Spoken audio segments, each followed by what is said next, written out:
Sobat Maestro, sesaat lagi kita akan bersama-sama mengikuti ibadah raya Minggu GBI Sukawarna. Selamat mendengarkan.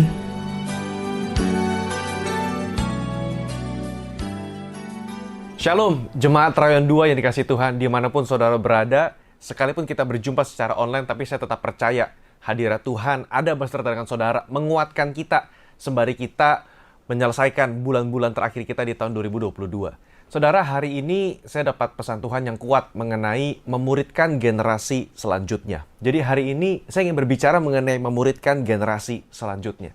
Betapa penting hari-hari ini kita mempersiapkan penerus api kebangunan rohani di gereja lokal kita masing-masing.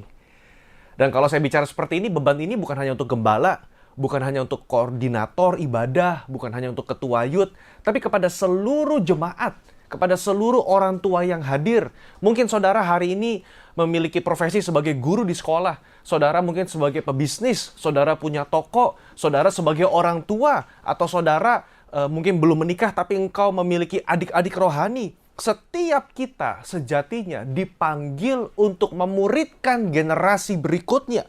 Dan pemuridan yang terbaik itu saudara dimulai dari rumah dan juga dilanjutkan dengan gereja lokal. Mungkin kita berpikir atau saudara mungkin pernah berdoa begini, yang penting saya setia sama Tuhan. Yang penting saya dan generasi saya yang selamat menyelesaikan pertandingan iman sampai akhir. Saudara, kita mungkin tergoda untuk berfokus pada pertandingan iman sendiri. Kita nggak pusing dengan pertandingan iman generasi berikutnya. Itu urusan mereka. Yang penting saya selamat dan saya menjaga iman saya sampai akhir. Tapi saudara, Alkitab tidak berbicara seperti itu. Ada hal yang perlu kita wariskan kepada generasi berikutnya. Dan salah satu yang perlu kita wariskan adalah Injil keselamatan yang kita miliki hari-hari ini. Saya mau bacakan kepada saudara dari tulisan Paulus kepada Timotius dalam 2 Timotius 1 ayat yang ke-14. Peliharalah harta yang indah yang telah dipercayakan Tuhan kepada kita oleh Roh Kudus yang diam di dalam kita. Saudara, apa sih harta yang indah yang Paulus tulis itu? Yang dipercayakan Tuhan kepada kita. Paulus berbicara kepada Timotius dan merujuk kepada dirinya sendiri, kepada kita. Itu adalah Injil. Kalau saudara berbicara dalam konteks 2 Timotius pasal yang pertama, Paulus sedang berbicara mengenai Injil keselamatan, about the gospel. Dan Paulus berkata, pesan Injil ini nggak bisa hanya di generasi aku. Pesan Injil ini nggak bisa hanya di generasi saya. Generasi selanjutnya, generasi ke depan, dia harus mendengar pesan Injil ini. Saudara, pada zaman Timotius menggembalakan gereja pada saat itu, serangan dari mana-mana menyerang iman kekristenan, saudara. Budaya dari sekuler masuk menyerang gereja, saudara. Dan tanpa disadari, hari-hari ini, budaya yang sama dari sekuler duniawi juga mulai masuk menyerang. Entah iman dalam gereja lokal, ataupun nilai-nilai tradisi dalam keluarga itu mulai diserang, saudara. Budaya LGBT sekarang itu mulai masuk kepada generasi muda. Lewat film, lewat tontonan yang mereka tonton, lewat konten sosial media yang mereka baca, saudara. Kalau kita nggak hati-hati, itu bisa mengubah generasi berikutnya menjadi lebih kompromi kepada gaya hidup dosa.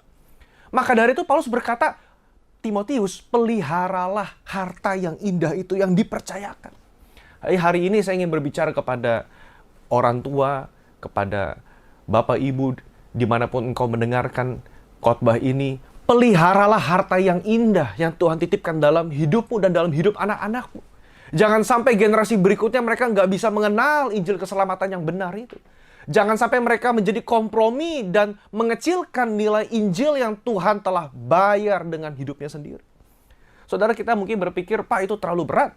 Dengan bantuan siapa saya bisa mewariskan iman keselamatan itu?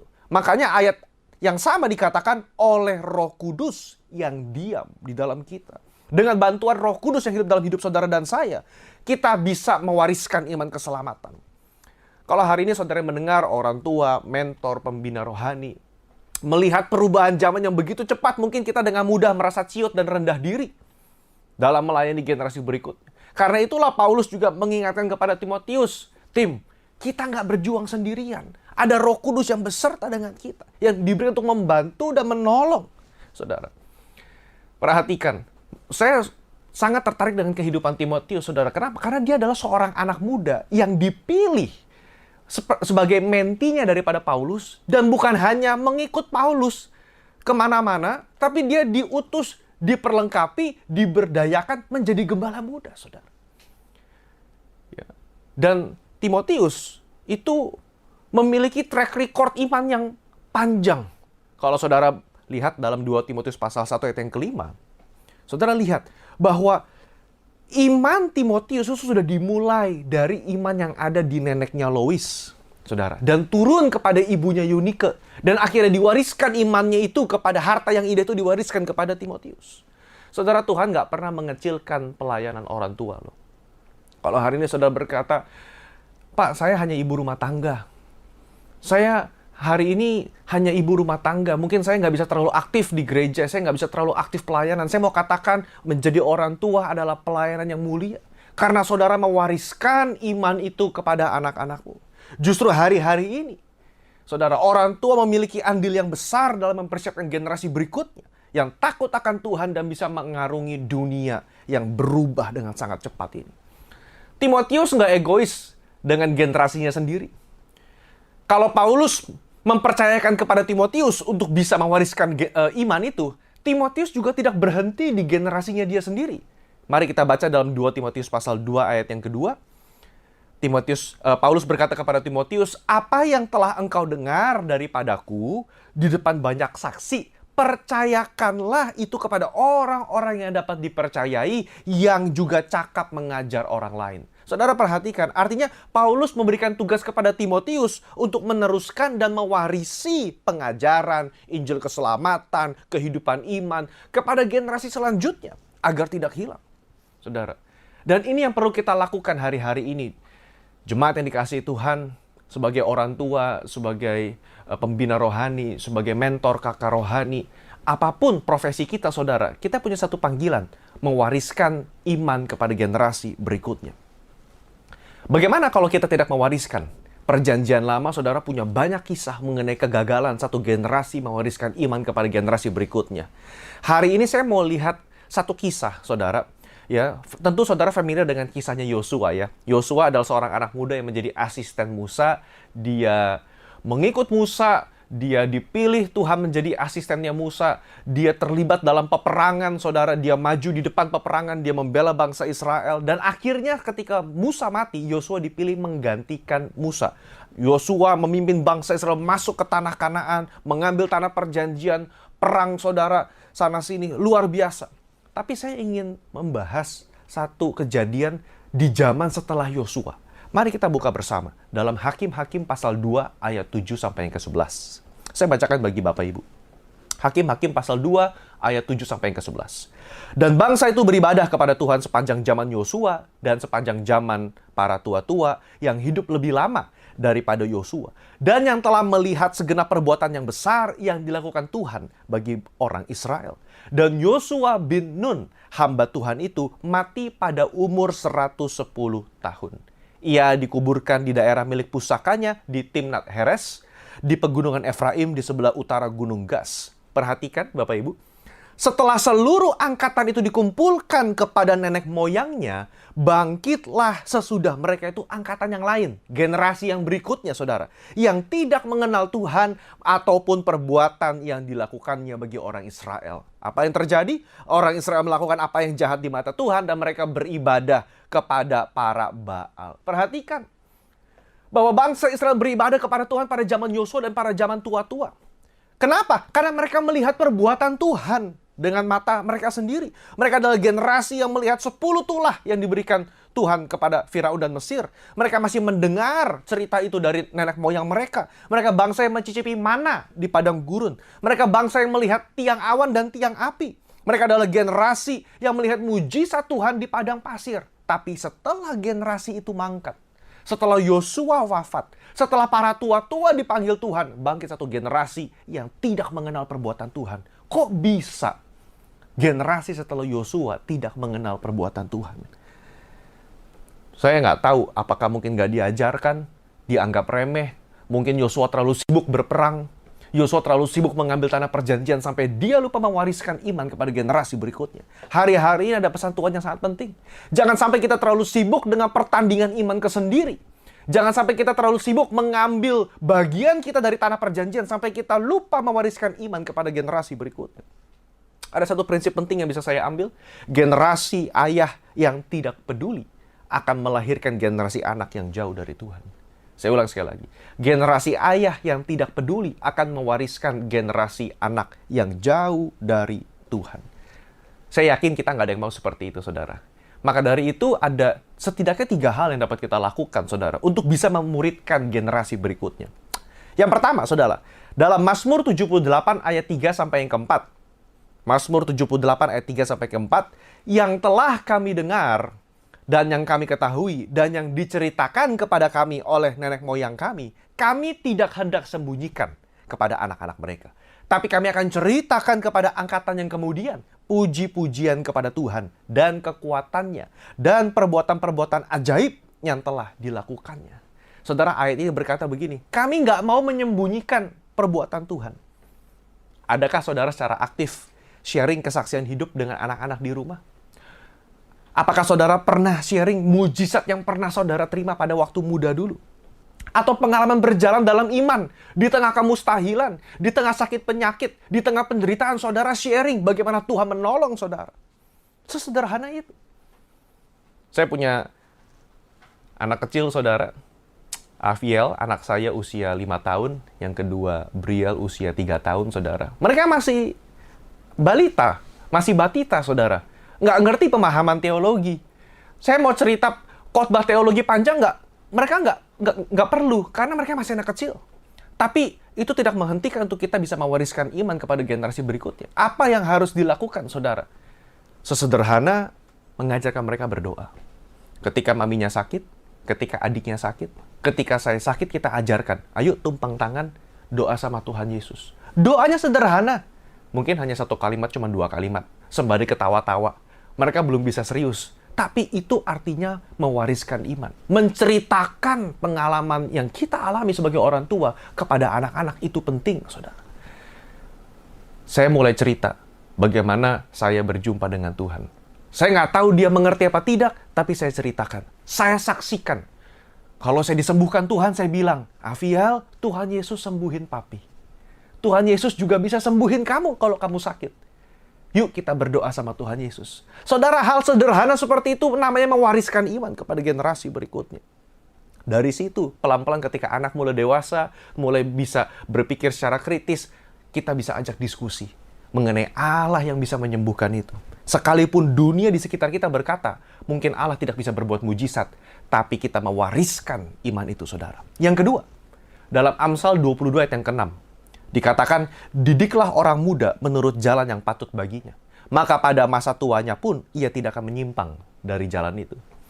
Saudara, saya mau mengutip satu survei dari Bilangan Research Center di Indonesia pada tahun 2018. Ada di website mereka, Bapak Ibu. Mereka mensurvei lebih dari 4.000 anak-anak muda di 42 kota se-Indonesia. Dan yang mencengangkan, saudara, survei ini mau bertanya, siapa sih sosok yang paling berjasa yang menuntun kamu kepada Yesus sebagai Tuhan dan Juru Selamat dan membuat kamu menjadi pengikut Yesus yang sungguh-sungguh. Dari 4.000 anak-anak muda, satu Indonesia, 73% berkata orang tua. 73% berkata orang tualah yang bertanggung jawab, yang berjasa membawa mereka mengenal Tuhan dan membuat mereka sungguh-sungguh menjadi murid Yesus. Artinya apa? Orang tua hari-hari ini sangat diperlukan. Makanya tidak heran iblis menyerang generasi orang tua. Tidak heran iblis menyerang keluarga. Iblis menyerang pernikahan. Hari-hari ini kita perlu banyak berdoa untuk orang tua. Hari ini kita perlu banyak berdoa untuk keluarga-keluarga. Kenapa? Karena generasi berikutnya bisa menyelesaikan amanat agung kalau mereka telah menjadi murid. Dan yang secara efektif bisa memuridkan mereka adalah orang tua. Karena itu, Bapak Ibu yang dikasihi Tuhan, ayo di rumah. Saya tahu kita semua sibuk, mungkin bekerja, ada bapak yang bekerja, ibu juga yang bekerja, pulang sudah malam, sudah capek. Saudara, ambil waktu, cari waktu, luangkan waktu untuk bisa mewariskan iman kepada generasi berikutnya. Dan yang ketiga, yang terakhir, tips yang terakhir yang gak kalah penting, Tidak ada pemuritan tanpa ada hubungan. There is no discipleship without relationship. Ketika Yesus memuridkan 12 muridnya selama 3,5 tahun, Yesus nggak hanya mengajar dalam konteks ruang ibadah, dalam konteks kelas. Yesus membangun hubungan dengan hidup bersama-sama dengan mereka. Yesus melayani bersama-sama dengan mereka. Karena itu cara terbaik untuk melakukan pemuritan adalah dengan membangun hubungan. Kepada orang tua, hubungan kepada anak itu dimulai ketika saudara meluangkan waktu. Saudara, anak-anak kecil, mereka mengerti kasih adalah waktu. Mungkin bagi anak yang remaja, anak yang sudah kuliah, anak yang sudah kerja, berbeda. Mungkin waktunya nggak sebanyak seperti mereka masih kecil. Tapi justru mereka butuh apa? Panutan. Mereka butuh example. Mereka butuh role model dari orang tua. Untuk bisa apa? Untuk bisa mewariskan iman. Kalau tidak ada hubungan, apa yang mau dibicarakan, saudara? Kepada gereja lokal, kepada gembala, pembina rohani, sama. Kita dalam pelayanan bukan hanya dalam soal ibadah raya, job desk, yang penting pelayanan beres, yang penting jemaat datang, yang penting ibadah selesai, nggak ada masalah. Tapi kita perlu mewariskan iman dalam pelayanan kita masing-masing. Ada amin Bapak Ibu? Demikian juga saudara, hari-hari ini, apapun profesi saudara, kita perlu mewariskan iman kepada generasi berikutnya. Saya tutup dengan alasan kenapa kita harus memuridkan generasi berikutnya. Ada satu alasan yang penting. Karena kita perlu menyelesaikan amanat agung. Karena Yesus minta kita menyelesaikan amanat agung. Kita nggak tahu kapan Yesus datang kali yang kedua, saudara. Dalam 10 tahun ke depan, 2033, itu adalah 2000 tahun peringatan Yesus mati, Yesus bangkit, dan Roh Kudus turun, 2033. Saya yakin peringatan 2000 tahun itu adalah waktu yang luar biasa, saudara. Saya percaya, saudara, 2033 akan terjadi sesuatu yang sangat penting. Karena itu, kita tidak boleh kehilangan waktu. Dari sekarang, saudara, dari sekarang, kalau bisa kita mulai memuridkan, saudara. Keluarga, mari ambil waktu. Gereja, mari ambil waktu. Kalau saudara berkata, Pak, saya nggak bisa. Mari bentuk satu pelayanan yang baru. Mungkin gereja bisa memberikan bimbingan kepada orang tua. Gereja bisa membuka kelas kepada orang tua. Bagaimana memuridkan. Bagaimana setidaknya kita bisa mewariskan iman. Atau setidaknya keluarga-keluarga mulai mengambil waktu. Berdoa secara khusus bagi anak-anak saudara. Mungkin hari-hari ini di tengah-tengah saudara ada mungkin yang anak-anaknya sedang jauh dari Tuhan. Mungkin mereka sedang berontak kepada saudara, berontak kepada Tuhan. Saudara, jangan khawatir. Saudara, jangan menyerah. Karena doa orang tua, saudara, saya percaya, bukan hanya orang tua, doa orang benar. Bila dengan yakin didoakan, sangat besar kuasanya. Karena itu, Bapak Ibu yang dikasihi Tuhan, pesan hari ini cukup sederhana. Kita nggak mau, saudara, jadi seperti bangsa setelah Yosua. Yosua keren, hebat. Dia mengambil Yeriko, saudara, merebut tanah perjanjian, saudara, luar biasa. Tapi generasi setelah Yosua, bangkit satu generasi yang nggak mengenal Tuhan. Saya begitu yakin, saudara, setiap kita dipanggil untuk bisa mewariskan iman. Kita nggak mau setelah kita ada generasi yang bangkit yang nggak mengenal Tuhan. Ceritakan kesaksian hidup kita, saudara. Ceritakan pengalaman iman kita berjalan bersama dengan Tuhan. Didiklah anak muda menurut jalan yang patut baginya. Dan jalan yang patut bagi seorang anak muda adalah mereka mengenal Yesus sebagai Tuhan dan Juru Selamat, saudara. Karena itu, Bapak Ibu, hari ini saya selesai berbicara, tapi saya ingin berdoa. Bapak Ibu, ayo, dimanapun saudara berada, ambil komitmen hari ini untuk bisa memuridkan generasi berikutnya. Tuhan, hamba berdoa bagi setiap bapak, setiap ibu, setiap orang tua yang mendengar khotbah ini. Tuhan berkati. Tuhan berikan hikmat, berikan Roh Kudus, pertolongan-Mu kami butuhkan hari-hari ini untuk bisa memuridkan anak-anak kami, untuk bisa memuridkan generasi selanjutnya Tuhan, agar mereka bisa menyelesaikan, agar kami dan mereka bisa bersama-sama bergandeng tangan menyelesaikan amanat agung sebelum Tuhan datang kali yang kedua. Roh Kudus, pengurapan-Mu kami butuhkan. Dalam nama Yesus kami berdoa. Amin. Terimalah berkat Tuhan. Kasih karunia berlimpah-limpah daripada Allah Bapa dalam anak yang tunggal Yesus Kristus. persekutuan yang manis dengan Roh Kudus menyertai saudara sekalian mulai hari ini sampai Yesus datang menjemput kita di awan-awan dan bahkan sampai selama-lamanya. Yang percaya bersama-sama katakan amin. Sobat Maestro, Anda baru saja mengikuti ibadah raya Minggu GBI Sukawarna. Terima kasih atas kebersamaan Anda. Selamat hari Minggu dan Tuhan Yesus memberkati.